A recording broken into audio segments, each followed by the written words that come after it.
है कि कांग्रेस पार्टी से इसको सही कर ले।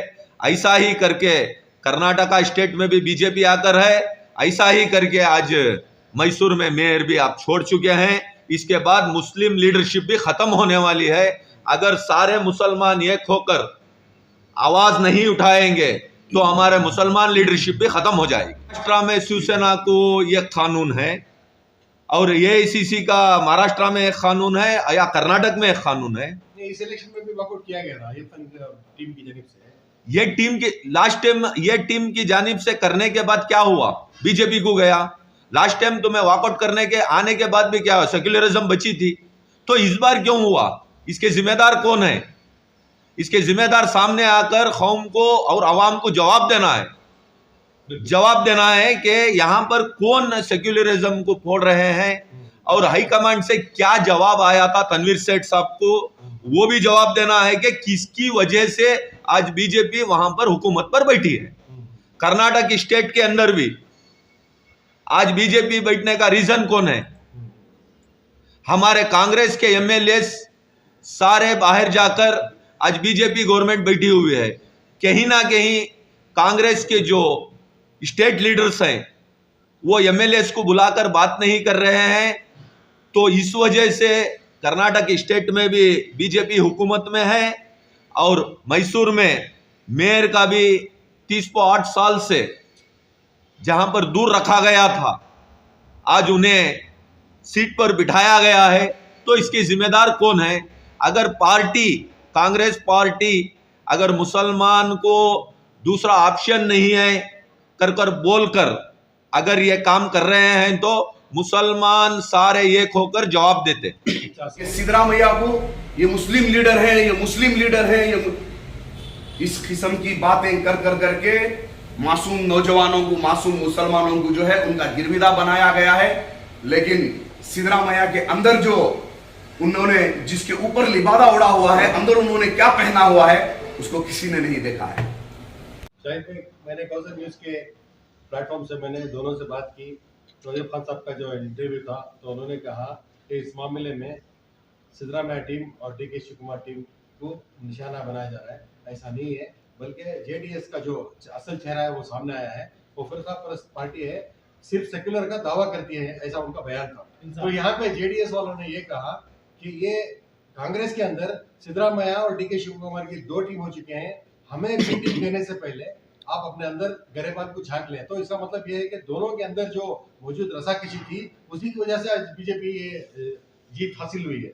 देखो लास्ट टाइम 1 साल के इख्तियार उनको देना था बोलकर होकर था, अभी 4 महीने का इख्तियार है।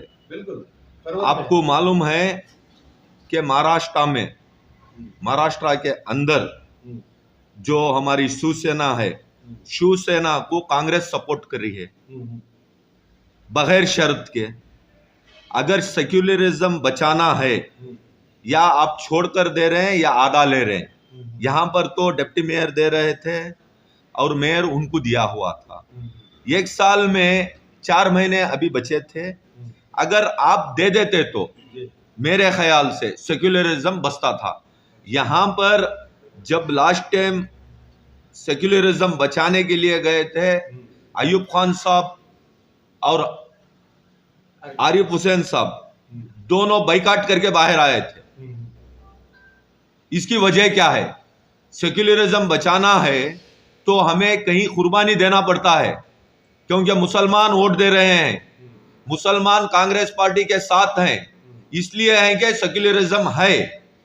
अगर वहां महाराष्ट्र में सवाल निकला है, एक और सवाल है आपसे। पिछले दिनों आपने देखा होगा कि अंग्रेजी अखबार में तनवीर सेठ साहब की फोटो थी, जमीर अहमद खान साहब की फोटो थी और रिजवान रशीद साहब की फोटो थी। तो ये बावर किया गया कि सिद्धरामैया को आने वाले असेंबली इंतखाबात में यानी कुर्बानी के तौर पर जमीर अहमद खान साहब शिवाजी नगर से जाएंगे, रिजवान रशीद एनआर से आएंगे, जो अभी फिलहाल तनवीर सेठ के यानी उनके हक में है। तो आने वाले दिनों में हमारी नुमाइंदगी को लेकर जब आप हमेशा फिक्र करते रहते हैं, इसको लेकर आपने जवाब क्यों नहीं दिया अब तक? क्योंकि बहुत बड़ी फिक्र की बात थी कि हमारी नुमाइंदगी कहीं ना कहीं घटने का वक्त आ चुका है। देखो 17 तारीख का दिन पेपर में जो मैसूर मित्रा में आया था और स्टार ऑफ मैसूर में भी आया है, तो मेरे हिसाब से सिद्धरामैया सेक्युलर लीडर है बोलकर सारे लोग बोलते हैं। जी सिद्धरामैया साहब जब जमीर अहमद की जगह जाते हैं जी और जमीर अहमद साहब रिजवान अरशद की जगह को आते हैं जी और रिजवान अरशद एनआर क्षेत्रा को आते हैं, तो यहाँ पर हमारे एक तनवीर सेठ की लीडरशिप खत्म होती है। वही वही इसके बाद सिद्धरामैया वहां पर जाकर जीत जाएंगे। अगर जमीर अहमद भी हार गए और मैसूर में रिजवान अरशद भी हार गए तो यहाँ पर मुसलमानों की 3 लीडरशिप जाती है। बहुत बड़ा सवाल है। इसके बाद कोई भी पार्टी से कोई भी उसका जवाब नहीं दिया हुआ है। यहाँ पर कांग्रेस की वीकनेस है। अगर मुसलमान लीडरशिप को खत्म करना चाह रहे हैं या आप उभारना चाह रहे हैं, यहाँ पर सारे कर्नाटक के मुसलमान कंफ्यूजन में हैं। और इसके बाद जब पेपर में आया था किसी का रिप्लाई नहीं आया, या हमारे मैसूर के कर्नाटक स्टेट डीके शिव कुमार का रिप्लाई नहीं आया, इसके बाद या ध्रुव नारायण साहब का रिप्लाई नहीं आया, तो यहाँ पर कुछ चल रहा है। तो ये सारे लोग मैसूर का मेयर का और ये तनवीर सेठ का जो यहाँ पर सिद्धरामैया साहब आ रहे हैं, तो एकदम यहाँ पर मुसलमान लीडरशिप एकदम जाती है। अगर ये दोनों हार कर एक घर में बिठाए तो भी 3 मुसलमान लीडर गए और इसके बाद हमारे 6 या 7 मुसलमान एमएलएस हो रहे हैं, उसके साथ आधे इकट्ठे होते हैं। 18% हमें लोग हैं, लेकिन नुमाइंदगी के हिसाब से नहीं है ना, हमारी जो आबादी है उस हिसाब से नुमाइंदगी बिल्कुल कम है। उसके ऊपर ये अगर हो गया तो बड़ा तो नुकसान है। इसमें भी घटाया जा रहा है। कोई एक लीडर या सिद्धरामैया साहब हो या डीके शिव कुमार आया या ध्रुव नारायण साहब हो, कोई भी इसके बारे में रिप्लाई नहीं दिए। अगर ये पेपर में झूठी अखबार डाले हैं तो उसे जवाब कौन देना है? पार्टी आला कमान जवाब देना है। यहाँ पर सारे कांग्रेस के वर्कर्स कंफ्यूजन में हैं, सारे वर्कर्स कंफ्यूजन में हैं, तो इसका जवाब देना है। और सारे मुसलमान भी ये देख रहे हैं कि कांग्रेस में क्या हो रहा है। तो मेरी की हिमायत में जब आप एहतजाज किए थे तो आपको सस्पेंशन किया गया था, आप और आपके साथियों को। क्या ये बयान वो सस्पेंशन का एक गुस्सा है या कौम का दर्द है, ये बताओ। मेरा सस्पेंशन हो गया अभी तक 7 महीने होकर है। मैं कोई भी मीडिया को बुलाकर उसके बारे में बात नहीं किया हूं। मैं अभी बात कर रहा हूं कि कौम के लीडर्स का, आप जैसा बताए कि पेपर में जो आया था वो, और मैसूर का जो मेयर का मामला है वो, और मुस्लिम लीडरशिप के बारे में मैं बात कर रहा हूं। यहाँ पर सेक्युलरिज्म रहने की वजह से कांग्रेस में टिकट लेने के लिए लोग जा रहे हैं। अगर सेक्युलरिज्म ही नहीं रहेगा तो कांग्रेस से जाने का मतलब नहीं है, क्योंकि यहाँ के मकामी लोग वोट देते हैं, मकामी लोगों को मालूम है और मकामी लोग कंफ्यूजन में हैं। सेक्युलरिज्म अगर बचाना है तो जैसा कि महाराष्ट्र में हुआ, अब हमें दूसरा कोई चारा ना रहते हुए भी अब छोड़ देना चाहिए था, जब भी सेक्युलरिज्म बचती है। और सिद्धरामैया मैसूर वाले हैं, यहां से क्या मैसेज जाएगा? उनके गांव में एक बीजेपी को बिठाकर गए हैं बोलकर मैसेज जाएगा। और मुसलमानों में लास्ट टाइम जो सेक्युलरिज्म बचाने के लिए मेयर डिप्टी मेयर लिए थे, उसका हमें कांग्रेस पार्टी से सर्टिफिकेट देकर है सस्पेंशन के। तो अभी क्या हुआ है, इसके पीछे कौन लोग बीजेपी को बिठाने की कोशिश कर रहे हैं, वो लोगों को सामने आना है और उनके ऊपर एक्शन लेना है और सेक्युलरिज्म बचाना है और मुस्लिम लीडरशिप को बचाना है। तनवीर सेठ साहब जिद कर कांग्रेस पार्टी को डिप्टी मेयर, जनता दल को मेयर दिया गया। वो जिद तनवीर सेठ की थी। यहां पर किसी के दबाव में आकर आज तनवीर सेठ भी बीजेपी को, वहां से जो डायरेक्शन आया था, कांग्रेस पार्टी डीके शिव कुमार हो या सिद्धरामैया साहब हो, यहां पर कौन लोग बोले हैं और किसका प्रेशर है तनवीर सेठ के ऊपर, मुझे मालूम नहीं है। क्योंकि पार्टी का कहना मानना पड़ता है। अगर तनवीर सेठ भी कहना मानेंगे तो कौम गुमराही के रास्ते में जाएगी। तो मैं तनवीर सेठ साहब से भी अपील करता हूं कि जो लोग आपको फंसाना चाह रहे हैं और यहाँ पर सेक्युलरिज्म ख़त्म करना चाह रहे हैं, आप डायरेक्ट बाहर आकर बोलना चाहिए। जिन लोगों के प्रेशर से आप ये काम किया, लास्ट टाइम आपकी जिद से पूरे रियासत को मालूम है कि आपकी जिद से मैसूर के अंदर सेक्युलरिज्म तनवीर सेठ की वजह से बची थी। आज आला कमान वहां पर बैठकर जब फोन किए हैं तो उसका रिप्लाई तनवीर सेठ साहब भी जवाब देना है यहाँ पर क्या होकर है, और जो लोग यहाँ के लोकल लीडर्स हैं इनका क्या प्रेशर रहा है, या तनवीर सेठ के ऊपर आला कमान से जो प्रेशर आया है वो आवाम को बताना चाहिए। क्योंकि मैं भी एनआर क्षेत्र का वोटर हूँ, मैं भी कांग्रेस पार्टी को काम किया हूँ और वोट भी दिया हूँ, तो मेरा हक बनता है कि कौम कहीं धोखे में ना जाए। तो इसलिए कांग्रेस पार्टी को सारे रियासत के मुसलमानों से मेरी अपील है कि एकजुट होकर, किसी को भी अगर मुसलमान को एक धक्का पहुंचता है तो सियासती नजरिए से सारे एक होकर जब तक आप नहीं बोलेंगे तब तक मुसलमान लीडरशिप यहाँ पर नहीं आएगी। वे कर्नाटक और शहर मैसूर के जितने भी अक़लियती हैं उन तक मैं ये मैसेज पहुंचाना चाहता हूं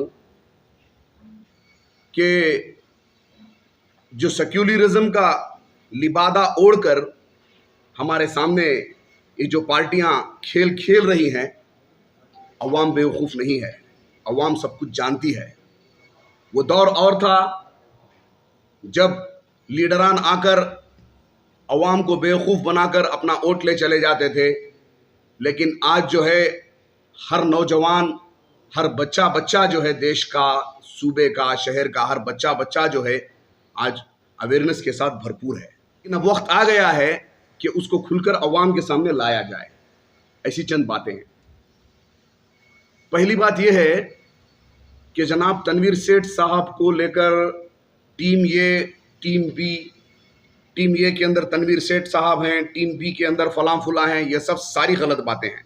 मैं तो मिन जुमला ये कहूँगा कि कांग्रेस पार्टी मुसलमान लीडरों का इस्तेमाल करते हुए आ रही है। कांग्रेस पार्टी जहां पर पहले अवाम का इस्तेमाल करती थी, अपने वोटर्स का इस्तेमाल करती थी और उनके वोट लेकर उनके हुकूक उनको नहीं पहुंचाती थी। छोटी सी मिसाल, गुज़िश्ता इंतखाबात, गुज़िश्ता हुकूमत जो कांग्रेस के अंदर चली है, आप उसकी ले लें कि फर्स्ट माइनॉरिटीज़ में आकर मेजॉरिटी मुसलमानों की आती है और मुसलमानों के वोटों से पूरे हिंदुस्तान में, कर्नाटक में नहीं, मैसूर में नहीं, पूरे हिंदुस्तान के अंदर कांग्रेस जो है अपनी हुकूमत बनाती है। उसके बाद मुसलमानों के अंदर कितने मिनिस्टर्स दिए जाते हैं, कितने खलमदान मुस्लिम एमएलएस को दिए जाते हैं, इसका आप अंदाज़ा लगा लें। आपको खुद मालूम हो जाएगा कि मुसलमान लीडर जो है किस तरह कांग्रेस पार्टी उनको फरामोश कर रही है और किस तरह जो है मुस्लिम लीडर्स का, हमारे मुस्लिम एमएलए का इस्तेमाल कर रही है। यहाँ पर कोई टीम ये कोई टीम भी नहीं है। मिन जुमला जितने भी कांग्रेसी हैं, जो हाईकमांड है, जो बड़े लीडर्स हैं, वो जो है मुसलमान लीडर्स का इस्तेमाल करते आ रहे हैं। इसकी मिसाल हमारे सामने है। जहां पर 5 बार मुस्लिम एमएलए जनाब तनवीर सेठ साहब ने, जिस तरह अभी पहले भी सवाल किया गया, जहां पर 5 बार तनवीर सेठ साहब कांग्रेस से नहीं है, कांग्रेस जो है तनवीर सेठ साहब से एनआर कॉन्स्टिट्यूंसी के अंदर।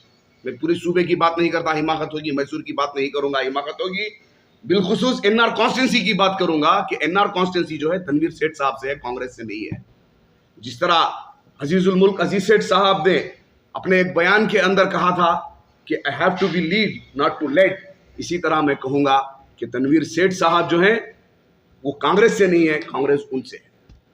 कांग्रेस ये फरामोश कर रही है कि 5 बार उन्होंने एनआर कॉन्स्टिट्यूंसी से कांग्रेस के लिए एक मुस्लिम एमएलए दिया, इसको बिल्कुल फरामोश कर रही है। और ये जब बात उठती है कि बेंगलुरु के अंदर चामराजपेट से जो है सिद्धरामैया साहब को सीट दे दें, फिर वहाँ से जो है शिफ्ट कर ज़मीर अहमद खान साहब को दे कि मुस्लिम कौम इतनी बेवकूफ़ नहीं है, अब ऐसी चालों में आने वाली नहीं है, ना ही आएगी इंशाअल्लाह। और फिर वहाँ पर लाकर जो है रिजवान अरशद साहब को यहाँ पर एनआर से लाएंगे। रिजवान अरशद साहब अभी अपना मकाम बनाए वहाँ पर, अभी वहाँ पर खड़े हुए हैं, अभी अपना उन्होंने इब्तिदा शुरू की है, अभी उन्होंने काम करना शुरू किया है। इतना जल्दी उनको वहां से निकालकर दूसरी कॉन्स्टिट्यूंसी में लाकर आप चाहते क्या हैं? जिस तरह हमारे शाहिद साहब ने बताया कि तीनों एमएलए को आप हराना चाहते हैं सिर्फ अपने एक के मुफाद के लिए। अपने एक के मुफाद के लिए इन्होंने जो पिछले काम किए हैं वो कौम पूरी जानती है। किस तरह कर्नाटक के अंदर कांग्रेस की हुकूमत को गिराया गया, खुद के अपने एमएलए को निकालकर जो है अपोजिशन सीट पर बैठने के लिए जो चाल सिद्धरामैया साहब ने रची है, वो उन्होंने बहुत बड़ी जो है अपनी सियासी मफाद के लिए, खुद अपने मफाद के लिए उन्होंने इतनी बड़ी चाल चली। कितने लोग इससे आगाह हैं, कितने लोग इससे अवेयरनेस है, मुझे मालूम नहीं है। दूसरी बात मुसलमानों को फरामोश करने की ये है कि जब तनवीर सेठ साहब के ऊपर एक्शन लिया गया, रियासत से कोई एमएलए आगे बढ़कर जो है उन्होंने जो है तनवीर सेठ के फेवर में बात नहीं की। इसी तरह जब अब्दुल कादर शाहिद साहब से इस्तीफा मांगा गया, जब इनको शोकाज नोटिस आया, तो ये बात थोड़ा नोटिस कीजिए आप मीडिया वाले। जब फर्स्ट शोकाज नोटिस आया और फिर उसके बाद उन्होंने उसका वजह बताई, तो फिर उसके बाद इनको सस्पेंशन लेटर भी जो है बहुत जल्दी आ गया, वही दिन आ गया। और उस सस्पेंशन लेटर के साथ ये बात नोटिस करें मीडिया वाले कि 180 अकलियती कांग्रेस के लीडरान अब्दुल कादर शाहिद साहब के साथ पहुंचकर कांग्रेस ऑफिस के अंदर इस्तीफा देते हैं। अगर आपको याद हो, अगर आप वो वीडियो क्लिप देखते हैं तो आप उठाकर एक बार फिर देखें, जो मूर्ति यहाँ के मैसूर का डीसी प्रेसिडेंट है वो हंसते हुए लेते हैं ऐसे के जैसे कोई जलसा चल रहा है। थोड़ी भी उनके चेहरे के ऊपर फिक्र नहीं होती कि 180 अकलियती लीडरान आए हुए हैं और वो कांग्रेस से निकलने के लिए अपना इस्तीफा दे रहे हैं। थोड़ा भी सीरियस नोट नहीं लिया, हंसते हुए मुस्कुराते उन्होंने सबका इस्तीफा ले लिया। लेकिन इसका ना सिर्फ कांग्रेस, मैसूर कांग्रेस डीसीसी को इसका फर्क पड़ा, बल्कि सूबे के लीडरान जो भी कहते हैं कि वो उनके मुफामी हक में है, वो उनको अच्छा कहते हैं, वो उनके फेवर में है, कोई कांग्रेसी स्टेट बड़ा लीडर उठकर जो है इन 180 इस्तीफों के लिए अफसोस का इजहार नहीं किया और ना ही फिर से उनको कांग्रेस के अंदर आने की दावत दी। तो आप खुला इसका ये बात जान सकते हैं, बीजेपी जो है खुलकर सामने वार करती है, लेकिन कांग्रेस ऐसी पार्टी है कि मुसलमानों को और अकलियतों को, अल्पसंख्यक को पीठ पीछे छुरा फोकती है। उनकी एक हमदर्दी से बात करता हूँ मैं। ये जो मैसूर में जो ये पॉलिटिक्स का क्रिटिसिज्म चल रहा है, ये इसकी वजह से लास्ट टाइम में मैं खुद का एक स्टेटमेंट दिया था। क्या बोला तो हमारे आरिफ हुसैन साहब, अयूब भाई, उन्होंने आपको कंसिडर कर डाले मुसलमाना का लीडर आपको सिद्धरामैया जी। मैं समझता हूँ मुसलमाना का लीडर सिद्धरामैया है, तो सिद्धरामैया हमारे कौम को क्या कर को है, वो टीपू सुल्तान की जयंती करे से वो एक बहुत बड़ी बर्बादी के तरफ हमें जाको ही उसके तरफ से खामोशी के साथ पूरी इसके साथ जाना जाको मजहर खान साहब की टीम पूरी खामोशी के साथ मजहर खान साहब की टीम 20 साल से कर रही है टीपू जयंती, पूरे अकीदे के साथ कर रही है। जो खेला गया था और मुस्लिम वोट का जो बैक अब तक इस्तेमाल किया गया है, वो एक ट्रम्प कार्ड था वो मुस्लिम जयंती, क्योंकि वो अवले अल्लाह है, वो तो हमेशा सलामत रहेंगे। उनकी जयंती मनाना हर मुसलमान के लिए तौहीन है। बताइए आप। हमें लोग तो उनको रिक्वेस्ट नहीं कर रहे थे टीपू जयंती दियो को कंसीडर कर कोई के कांति भी एक लेटर या क्याति भी एक बैला के क्याति भी एक देखो रहे तो इसना कंसीडर करना सो टीपू सुल्तान की जयंती होना नहीं होना कर को, तो उन्होंने कैसा आपको डिक्लेयर कर डालती हूँ, किससे उन्होंने पूछे उन्होंने। अब तुम्हें कांग्रेस में एक माइनॉरिटी का एक चेयरमैन की क्या एक बना को ही जैसा कि हाई उनसे तुम्हें मशवरा करे क्या मैं टीपू जयंती करने का है, डिक्लेयर करने का है, उसके वास्ते तुम्हें तुम्हारी राय बोलो को कहती भी बोल को ही क्यों ना पूछेंगे किसी थी भी क्या तो एक मुसलमान की सिंपत्ति लेने के वास्ते उन्होंने कंसिडर कर डाला है। करे के बाद वो उसे नहीं बोलते, उन्होंने मुसलमान के वास्ते करे कर अब तक का जो अंजाम जो हो वो सब तमाम बहुत खराब हुआ। तभी समझना था, तभी समझना था हमारे मुसलमान सिद्धरामैया क्या चीज को इनो सीना ठोक को बोलते हैं हमारा आरिफ हुसैन साहब, अयूब भाई, हम मुसलमान का लीडर सिद्धरामैया करके वो कैसा होता भी वो कौन कंसीडर करे, हमें करे इनो करे कौन कर कोई उनको कैसा कर डालती उनके मफाद के वास्ते उन्हें बोल रही सुन उनकी चेयर बचाने के वास्ते। मैं तमाम मुसलमानों से एक ओपनली डिक्लेरेशन देता हूँ, ये क्या कर्नाटक स्टेट में ये न्यूज जाना जहाँ को एक पैमाने पर आना, ऐसे लीडरों को खत्म करना जो गंदी पॉलिटिक्स करती वो लीडरों को खत्म करना। वो जब तक तुम्हें खत्म नहीं करते तब तक मुसलमान आगे नहीं बढ़ता। अगर ये छाल कांग्रेस में रखो हमारे मुसलमानों को लोअर लेवल से हायर लेवल तक डिग्रेड करे, डेफिनेटली हमें आने वाले चुनाव में हमें एक रिजल्ट देती है, हमें एक ये देती है उनको क्या कांग्रेस को दिखाती है हमें क्या चीज करको, जैसा कि लिंगायत आज दिखा रही है एट प्रेजेंट सब चीजों को डेयर डेविल हो जाको सबको दिखा रही हूँ हमें क्या चीज लिंगायत क्या चीज कर लो, हमें भी वो चीज जरूर दिखाते आने वाले